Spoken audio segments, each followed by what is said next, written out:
La crampe musculaire, qu'elle arrive au cours d'un effort physique ou en pleine nuit sans prévenir, c'est le même principe. Il s'agit d'une contraction brutale et involontaire d'un muscle.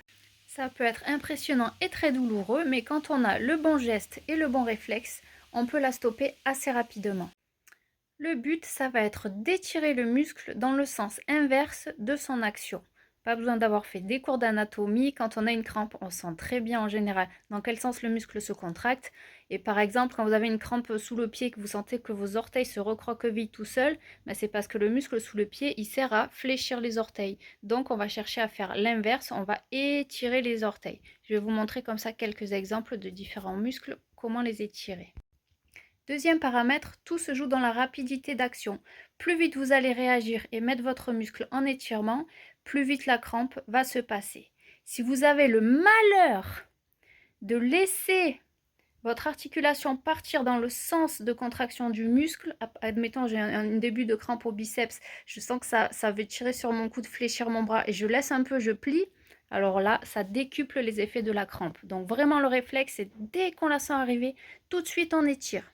Immédiatement. Je vous montre quelques étirements rapidement. Pointe du pied, on en parlait, il va falloir étirer les orteils quand ça prend la crampe sous le pied. On peut le faire debout en mettant le pied en arrière et voilà, en venant bien appuyer sur les orteils. On peut aussi le faire assis ou même debout en attrapant les orteils là et bien tirer. Donc ça, vous pouvez le faire assis, même allongé.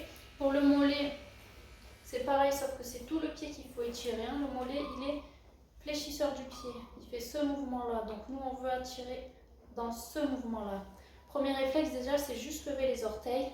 Et après, pareil, on va venir soit attraper le pied, soit appuyer vraiment bien en arrière. Quadriceps.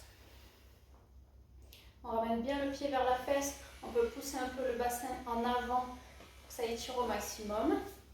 Derrière ischio, on peut pencher en avant les jambes tendues ou assis, jambes tendues et serrées, se pencher en avant le plus loin possible.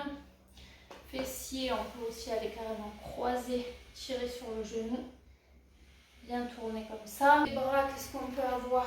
Un avant-bras, il va falloir étirer le poignet. On peut s'appuyer sur un mur aussi.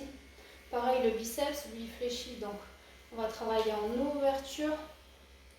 Derrière triceps, je pense que c'est plus rare, mais si ça arrive, on va aller donc fléchir le coude et vraiment bien en étirer là derrière. Trapèze, ça peut arriver sur des mouvements où on a le bras, où on va chercher quelque chose loin des fois là. Donc on va venir bien appuyer ici avec la main et pencher la tête, même tourner un petit peu. On garde l'appui et on attend que ça passe.